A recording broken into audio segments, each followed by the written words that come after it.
Bonjour à tous et bienvenue dans cette nouvelle émission de Bonjour chez vous. J'espère que vous allez bien. Nous continuons notre semaine ensemble et aujourd'hui nous parlons de la restauration divine. Comment expérimenter cette restauration divine lorsqu'on a tout perdu? C'est le thème que nous allons aborder aujourd'hui avec notre invité de la semaine, le pasteur Daniel Chéry. Bonjour pasteur Daniel. Bonjour Nadine, bonjour Omer. Bonjour, bonjour. Ça va. Contente de t'avoir encore. Bonjour Omer. Bonjour très chère épouse. Content de t'avoir. Aujourd'hui, on parle de la restauration divine. Un sujet sensible parce que certaines personnes vivent des temps difficiles, peut-être sur une perte d'emploi, un problème au niveau de la santé, au niveau des finances. En tout cas, une épreuve et dans laquelle ils ont peut-être tout perdu. Et comment rebondir, comment expérimenter cette restauration? Et tu vas faire un conseil du coach. Exactement. On croit que Dieu est le réparateur des brèches et on va avoir quelques conseils pour pouvoir rebondir justement de situations difficiles. Oui, et ça tombe bien parce que toi, tu es pasteur de l'église qui s'appelle Le Refuge. Oui. Donc le nom, ça le dit, c'est une église Le Refuge. Donc on parle de restauration. Je crois que tu sais de quoi tu parles et tu vas pouvoir nous enseigner tout à l'heure. Avant ça, Omer, on va commencer avec toi si tu es prêt. Oh yes. Yes. Alors on commence tout de suite dans la pensée du jour.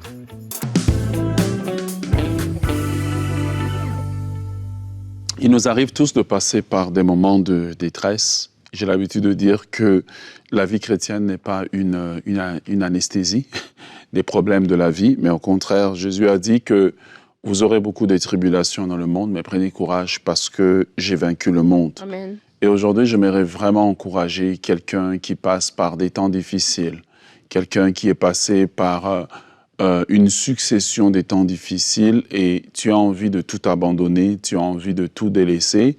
J'aimerais te dire que c'est normal d'avoir ce sentiment. C'est le sentiment qu'Élie a eu lorsqu'il avait l'impression que j'ai donné mon meilleur. Et parfois, vous avez donné votre meilleur à la vie et vous avez semé et vous avez récolté des pierres. C'est le sentiment qu'avait Moïse lorsqu'il était débordé par le peuple d'Israël. C'est le sentiment qu'avait Job lorsqu'il a tout perdu. Il a perdu sa femme, il a perdu ses enfants, il a perdu toute sa fortune, il a tout perdu. Lorsqu'on traverse ces choses, eh bien, il faut trouver ce à quoi nous pouvons nous accrocher. Et j'aimerais te dire que tu peux encore t'accrocher. Tu n'es pas obligé de couler jusqu'au fond. Mais si tu sais t'accrocher à la parole de Dieu, comme ces hommes se sont accrochés à la parole de Dieu, certainement tu releveras ta tête. J'aimerais déclarer sur ta vie, j'aimerais prophétiser sur ta vie, alors que l'horizon semble sombre, l'horizon semble ne pas apporter quelque chose de bon, que bientôt un nuage de pluie qui annonce la nouvelle saison va se former pour toi. Tu as l'impression que dans ta vie, tu as reçu les mauvaises cartes en fait. C'est comme si on a distribué les cartes et les autres ont eu les bonnes cartes. Ce qui est bien, c'est que Joseph pouvait dire à ses frères, après avoir tout perdu, vous aviez prévu de me faire du mal, mais Dieu l'a changé en bien. Qu'importe les cartes que la vie t'a données, lorsque Dieu est dans l'équation, c'est l'arbitre en fait. Vous voyez, dans un match de foot, c'est l'arbitre qui décide à la fin qui gagne. Voilà, il peut décider qu'il y a penalty ou il n'y a pas penalty. Il peut décider qu'il y a coup franc là où il n'y a pas coup franc. Pourquoi? C'est l'arbitre et j'aimerais te dire que Dieu est avec toi. J'aimerais te donner quelques éléments auxquels tu peux t'accrocher alors que ça va mal, en attendant que la saison change, car ta saison, elle va changer. Ésaïe, chapitre 40, le verset 27, Dieu dit à Israël. Et vous voyez, quand on est dans la détresse, Dieu essaie toujours de nous parler. Il dit, pourquoi dis-tu Jacob? Pourquoi dis-tu Jacob? Pourquoi dis-tu Israël m'a dessiné et caché devant l'Éternel? Mon droit passe inaperçu devant Dieu. En d'autres termes, Dieu te dit, lorsque tu passes par cette détresse, ne te pose pas la question si je ne te vois pas, si je n'agis pas pour toi, je suis avec toi, la présence de Dieu.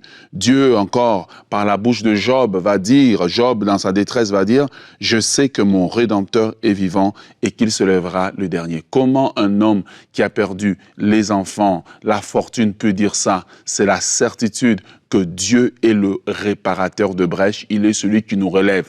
On ne sait pas par quelle voie il va passer, mais il est celui qui relève. Isaïe 43, le verset 2 nous dit, « Si tu traverses par les eaux, je serai avec toi. Et les fleuves, ils ne te submergeront pas. Si tu marches dans le feu, tu ne te brûleras pas. Et les flammes ne t'embrasera pas. Et la flamme ne t'embrasera pas. » Et vous réalisez que parfois, on passe par des situations et on a l'impression que tout ce qu'on voit, c'est tout ce qu'il y a. Mais souvent, ce que nous subissons, c'est peut-être 10% de ce qui était vraiment. Mais j'aimerais te dire, accroche-toi à cette parole. Dieu te dit, je suis ton protecteur dans ce que tu es en train de traverser. Je finis avec Ésaïe 41, 17, où Dieu dit, « Les malheureux et les indigents cherchent l'eau et il n'y en a point. Leur langue est desséchée par la soif, mais moi, l'Éternel, je les exaucerai. Moi, le Dieu d'Israël, je ne les abandonnerai pas. » C'est la parole que je veux te donner aujourd'hui. Je sais que la solution n'est pas encore là, mais si tu peux t'accrocher à la parole de Dieu et la déclarer que tu auras un lendemain meilleur, la déclarer que Dieu est avec toi, Dieu qui travaille, tu lèveras la tête comme Job et soudainement tu verras que le Rédempteur s'est levé. Alors prends courage dans les temps difficiles que tu traverses. Amen. Amen. Alors qu'on parle de ce sujet sensible, on parle de restaurer, la restauration divine lorsqu'on a tout perdu. Alors que tu faisais cette pensée, Omer, j'avais vraiment à cœur que je puisse te demander de prier. Je sais que ce n'est pas dans l'habitude de la séquence de l'émission, mais vraiment, si tu peux prier pour quelqu'un qui est dans le creux de la vague, de la tempête et qui a besoin de cette prière qui va l'aider à arrêter de regarder à son problème et à lever les yeux et les garder fixés sur Dieu. Père, nous voulons prier en ce moment. Je prie pour mon frère, pour ma sœur, pour cet homme, ce papa, cette maman qui se sent seul, qui se sent abandonné, qui dit « j'ai tout essayé, mais ça ne marche pas ».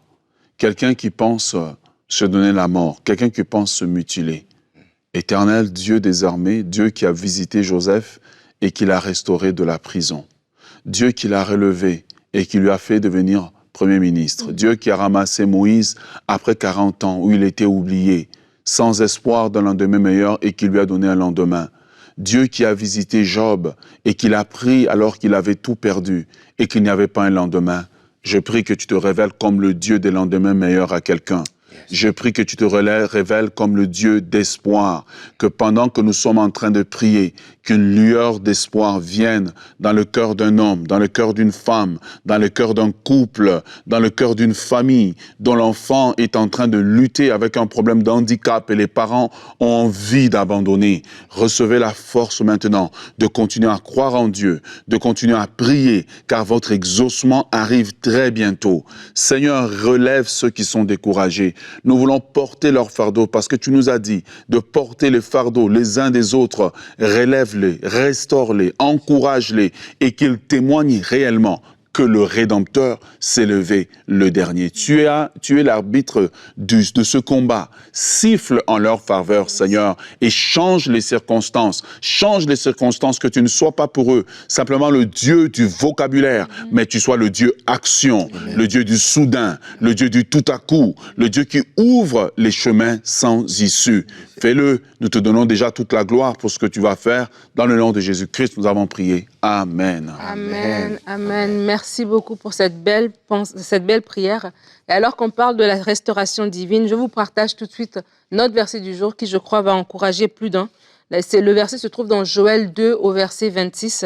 La Bible dit « Vous mangerez et vous vous rassasierez. Vous célébrerez le nom de l'Éternel, votre Dieu, qui aura fait pour vous des prodiges, et mon peuple ne sera plus jamais dans la honte. » Et je dis Amen et je prie que ce soit pour vous une parole, que ce soit ce que vous aussi vous allez faire. Vous allez arriver à un point, alors qu'on parle de la restauration, lorsqu'on a tout perdu, vous allez arriver à un point où vous allez être non seulement manger, mais être rassasié. Amen. Non seulement être rassasié, mais que de votre bouche, vous puissiez célébrer le Seigneur et non plus marcher dans la honte, mais marcher la tête haute. Parce que le Seigneur, oui, va vous restaurer. Il est le Dieu de la restauration divine. Pas la restauration comme un homme peut le faire, mais vous donne au-delà. Et comme dans le cas de Job, on voit qu'il a donné beaucoup plus. Et c'est ça que Dieu fait. Alors que l'ennemi vient pour égorger, voler, détruire, Jésus vient nous donner la vie et la vie en abondance. Et notre encouragement pour vous, si cette émission vous trouve un point dans votre vie où vous passez à travers un temps difficile, c'est de dire, garde tes yeux fixés sur le Seigneur. Garde tes yeux fixés sur Christ. Regarde à Jésus et certainement, cette saison finira par passer. Amen. Amen.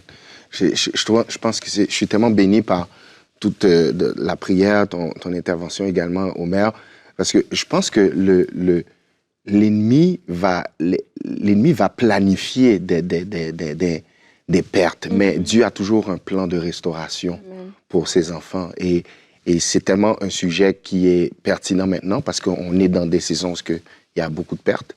Hein? Je crois que les pertes sont inévitables. Pourquoi? Parce qu'on vit dans un temps où le monde, on sait que le monde est imparfait, on sait qu'on vit avec des gens qui sont imparfaits, donc on est parfois même, on est victime de l'imperfection de certaines personnes. Donc, parce que les pertes sont inévitables, mais je pense que la restauration, elle est très nécessaire. Oh yeah. Elle vient de Dieu et Dieu veut le faire pour nous et c'est vraiment bénissant. Amen. Ouais. Amen. Moi, j'aimerais rassurer les gens, chaque personne qui nous écoute, de la main invisible de Dieu qui travaille. Et j'aimerais vous encourager à ne pas vous opposer à la main de Dieu. Parfois, la main de Dieu travaille pour nous, mais nous voulons tellement que le processus aille vite que nous-mêmes, on prend les choses en main. On prend les choses en main, puis on veut foncer. Mais j'aimerais vous encourager pendant ce temps où vous êtes en train peut-être de ne pas voir un lendemain. Et je ne vous dis pas ça, nous ne vous disons pas ça parce que nous, ici, sur le plateau, on n'a jamais passé par ces temps. Nous avons passé par ces temps et nous vous le disons par expérience de continuer à vous accrocher à Dieu, de continuer à lire votre Bible. Dieu vous parlera certainement lorsque vous lisez sa parole, de continuer à lire votre Bible, de continuer à crier à lui parce qu'il vous entend et il va répondre et il est déjà en train de répondre. N'arrêtez pas le processus parce que vos yeux sont plus fixés sur ce qui va mal, sur ce qui est difficile. Moïse n'avait pas pensé que coincé devant la mer Rouge, cette mer Rouge pouvait s'ouvrir. Mais la Bible dit qu'il y a eu un vent. Et dans ta situation, il y aura un vent qui a soufflé toute la nuit. Oui. Et la Bible dit le matin, ce qui était physiquement impossible, ce qui était naturellement impossible, ce qui était scientifiquement impossible, géologiquement, si je peux le dire, impossible. La Bible dit que la mer s'est ouverte. Il y a une main, c'est ça que j'essaie de te dire, il y a une main invisible qui travaille pour toi. Il y a une main invisible qui travaille pour toi. Et chaque confession que tu fais de la parole de Dieu active cette main pour travailler encore plus puissamment pour toi. Alors prends courage, relève-toi. Et alors que tu parlais, j'avais souvenir de l'émission qu'on a fait lundi sur la sagesse. La sagesse divine, on fait une émission décompte cette situation par la sagesse. Et en fait, on parle de quand on a tout perdu. Et parfois, c'est au niveau financier. Tu parlais qu'on est dans une saison de perte. Et économiquement, peut-être ça va mal. Et financièrement, je me rappelle, il y a quelque temps, on était avec un pasteur qui nous parlait de la situation économique dans un certain pays où l'inflation est tellement grande que les gens, ils perdent tout, en fait. Wow. Tout ce qu'ils avaient mis comme économie en banque, ça ne vaut plus rien, en fait. Et ils perdent énormément. Et on parle de la restauration divine quand on a tout perdu. Et c'est aussi, ça s'applique aussi dans le cas de vos finances. Et comme tu le disais, Omer, c'est de question de savoir que Dieu est en train de travailler. Peut-être ça ne va pas venir du jour au lendemain. Peut-être ce ne sera pas dans un coup d'éclat en une fraction de seconde, mais il est en train de travailler pour restaurer. Il est en train de travailler pour redonner. Et il va travailler et nous, on doit collaborer avec lui, comme tu parlais, de ne pas résister. On va peut-être collaborer avec lui par de la sagesse divine qu'on va manifester par rapport à un certain domaine, mais on va aussi collaborer avec lui par le langage que nous allons avoir, un langage de foi, un langage qui va parler sa promesse, un langage qui va parler,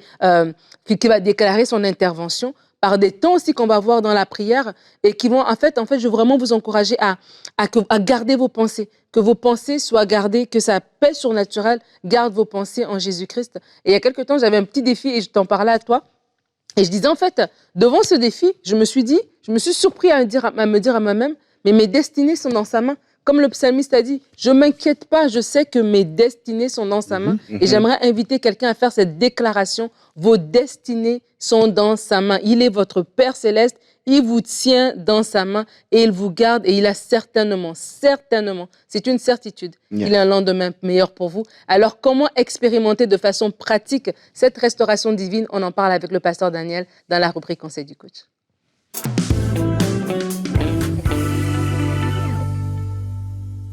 Donc, chers amis, on regarde ensemble comment expérimenter une restauration après avoir tout perdu ou avoir subi une perte.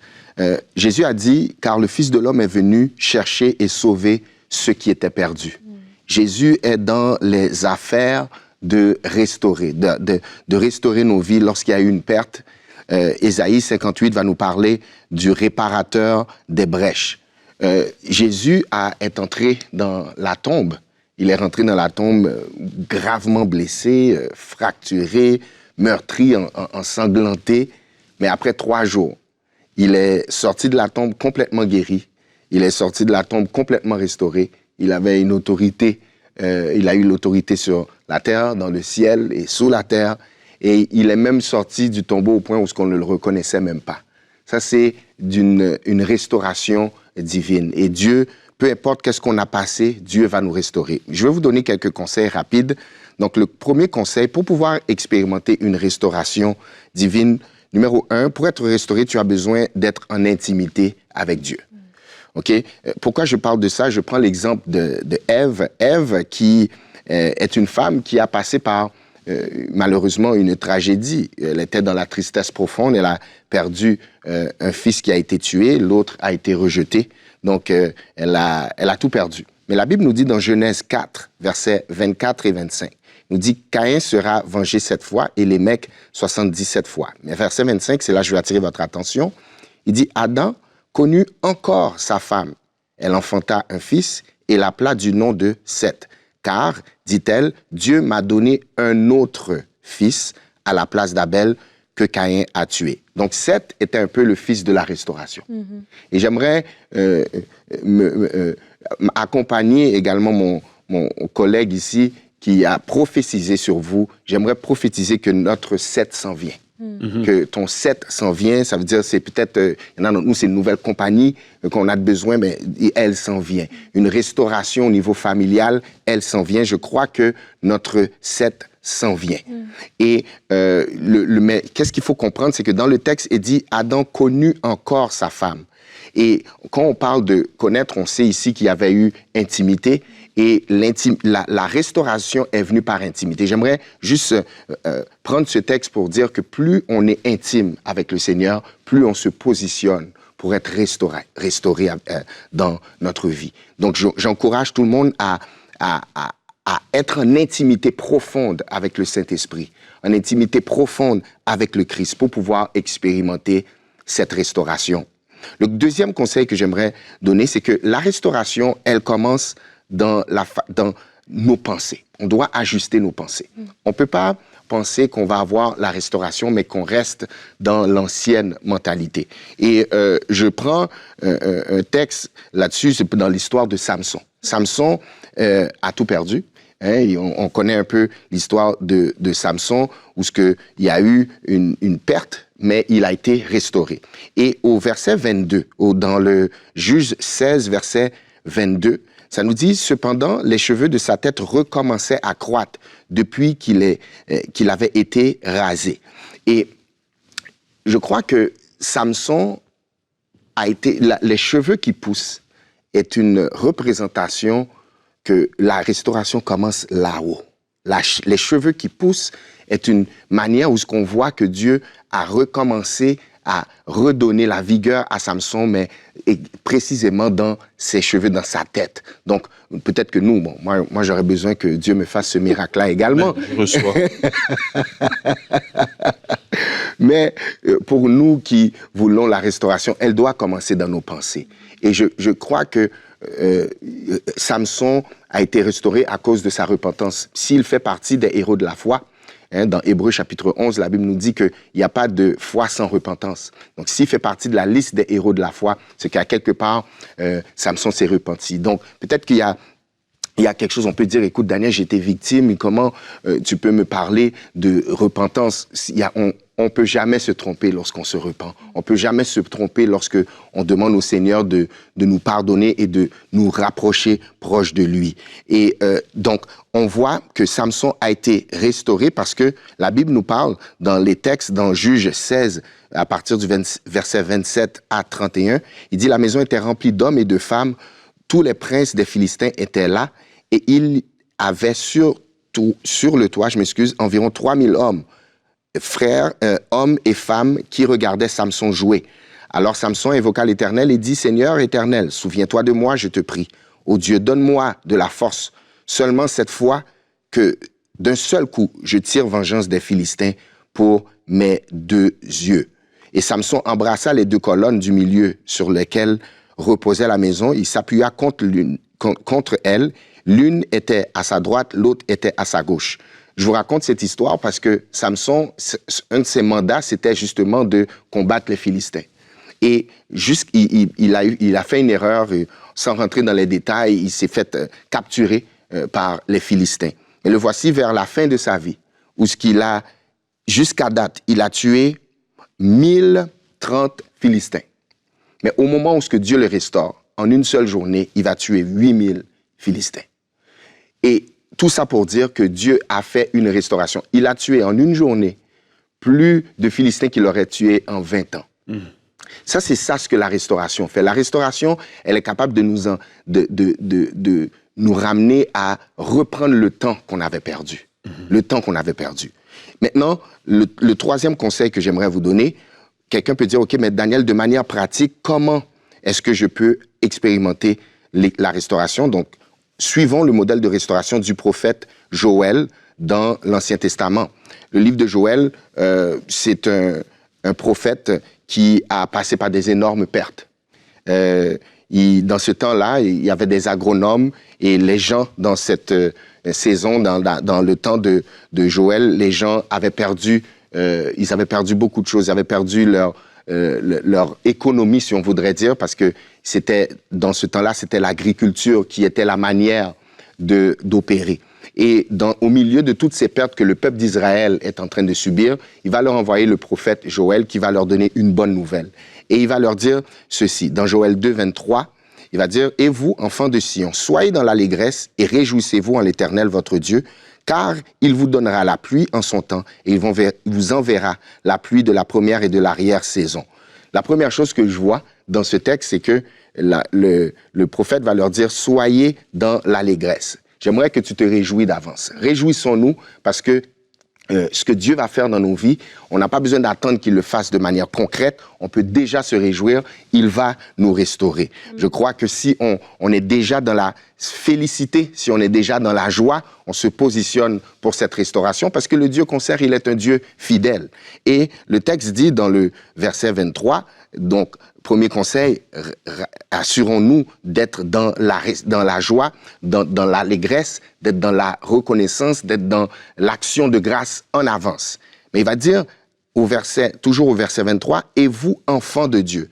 Ça me fait comprendre qu'on doit nous rappeler de notre identité. On n'est pas juste des créatures de Dieu, mais nous sommes des croyants et on est des enfants de Dieu. La Bible nous dit que lorsqu'on reçoit Jésus-Christ, on est des enfants de Dieu. Donc, en tant qu'enfant de Dieu, rappelle-toi de ton identité. Rappelle-toi que Dieu est ton Père, que Dieu n'est pas un Dieu irresponsable. Il s'occupe de toi. Réjouis-toi, rappelle-toi que tu es enfant de Dieu. Et troisièmement, rappelle-toi de sa fidélité. Le texte nous dit, vers la fin, il vous enverra la pluie de la première et de l'arrière-saison. Regardez ça, comme autrefois. Comme autrefois. Cela veut dire que notre Dieu est fidèle. Il l'a déjà fait. On a peut-être expérimenté des restaurations dans le passé, peut-être qui étaient moins grandes que ce qu'on vit comme défi maintenant. Mais rappelons-nous qu'il est fidèle. Donc, soyons dans l'allégresse, rappelons-nous qui nous sommes en Christ et également rappelons-nous de la fidélité de Dieu parce que certainement, il est fidèle. Il est fidèle. Amen. Amen. Amen. Merci beaucoup, Pasteur Daniel, pour ta rubrique. Et alors que tu parlais de la fidélité de Dieu, je me rappelle de ce texte dans Hébreu qui parle de Sarah, qui dit que Sarah a cru en la fidélité de Dieu, en fait. Et des fois, quand on parle de la restauration divine, on parle d'être restauré quand on a tout perdu. Certains d'entre vous, peut-être, vous avez tout perdu par votre propre faute et vous vous dites, c'est quand même un peu moi. J'ai peut-être mis, j'avais pas écouté, j'avais résisté. Quand peut-être Dieu m'a parlé, peut-être que j'ai senti que je devais pas aller dans cette direction, ne pas signer ce contrat, je l'ai signé et là j'ai tout perdu. Et comme ça, vous vous mettez un petit peu de côté en ne pensant pas que vous avez droit à la restauration.